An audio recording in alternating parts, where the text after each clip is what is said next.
Now, moving on to other news, and Human Rights Watch is accusing Egypt of arresting and torturing children as young as 12 years old. A report from the international rights group says abuses by security forces took place against at least 20 children, with the majority being tortured in pretrial detention.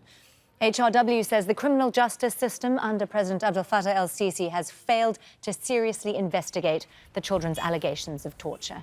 Well, for more on this, let's speak to Amir Magdi. He's a Middle East and North Africa researcher at Human Rights Watch, and he joins us now on Skype from Berlin. Reading through this report, I mean, some of the descriptions by the children of their experiences are utterly horrific. Waterboarding, being electrocuted. Talk us through what you found. Thank you, and for giving me this time.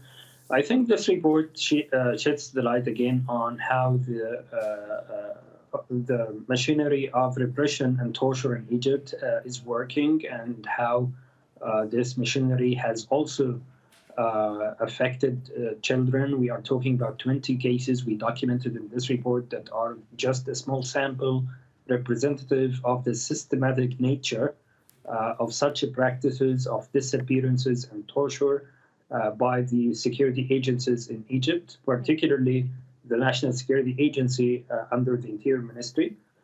Those children are usually rounded up during, let's say, unrest or political upheaval or mass protests.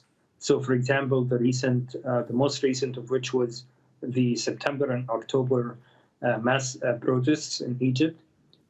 Even during that time, also we witnessed definitely mass arrests, and maybe 200 children were arrested. I think the title of the report summarizes the situation, or what happens exactly. No one cared he was a child. So when these children are arrested, they are not really looked at as children. Rather, they are looked at as criminals, as political opponents in that sense, and they are disappeared, they are tortured by beating, by electrocution, waterboarding, hanging in stress positions, extremely painful stress positions, to obtain information, and also to punish them for whatever perceived political activity or affiliation. And later they are sent to prosecutors who charge them with serious charges, and many of those children stood trial before terrorism courts and even military trials as well, military courts. I want to ask you about the systematic nature of this. You're saying that the torture itself sounds like it's systematic, and the lack of action that's being taken against the security forces who are perpetrating the abuse, the actual torture. Does that suggest that the torture itself is state-sanctioned? We believe so in Human Rights Watch. This is not the first report about torture in Egypt. Torture has been heavily reported by media outlets, by human rights organizations, and even by the UN Committee Against Torture and the Special Rapporteur Against Torture in the UN, who are also barred from visiting the country because Egypt does not want to cooperate with these international mechanisms and doesn't want to open its detention centers for independent inspections and visits. And therefore, this is kind of a green light from the political leadership for the officers to go on with their abuses, to go on with this extremely abusive behavior. Very, very few officers in Egypt's history have been found guilty with torture charges.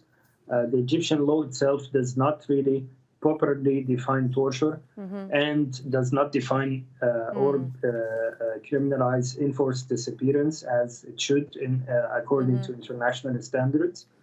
And unfortunately, even though the Egyptian child law of 1996, which was rigorously amended in 2008, it actually enshrines a lot of guarantees for how to deal with children in the judicial system. However, there's a very serious loophole that the Egyptian authority has utilized and relied on heavily to persecute children, which allow for the persecution of children before criminal courts when there is even just one adult accomplice in the case. Indeed. Amr Magdi, we're going to have to leave it there, I'm afraid. That's Amr Magdi, a researcher at Human Rights Watch. Thank you for joining us on Al Jazeera.